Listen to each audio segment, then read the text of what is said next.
রিজু সারাদিন কিছু না কিছু বানাতো। সে পুরনো বোতাম, ভাঙা কাঠি আর রঙিন সুতো দিয়ে ছোট ছোট খেলনা তৈরি করত। একদিন বিকেলে সে তার জানালার ধারে বসে একটা কাগজ ভাঁজ করে নৌকা বানাচ্ছিল। তখনই সে একটা চাপা কান্নার আওয়াজ শুনতে পেল। রিজু ওপরের দিকে তাকালো। তার জানালার ঠিক বাইরে একটা ছোট্ট ধূসর মেঘ ভেসে বেড়াচ্ছিল। মেঘটা দেখতে খুব মন খারাপের মতো। তুমি কাঁদছ কেন? রিজু নরম সুরে জিজ্ঞেস করল। ছোট্ট মেঘটা ফিসফিস করে বলল, আমার নাম মেঘলা, আমি ঠিক করে বৃষ্টি দিতে পারি না।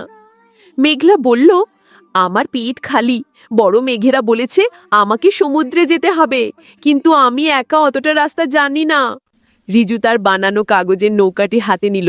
চিন্তা করো না মেঘলা, আমি তোমাকে পথ দেখাবো। রিজু সাবধানে মেঘলাকে একটা প্লাস্টিকের বাক্সে ভরে নিল।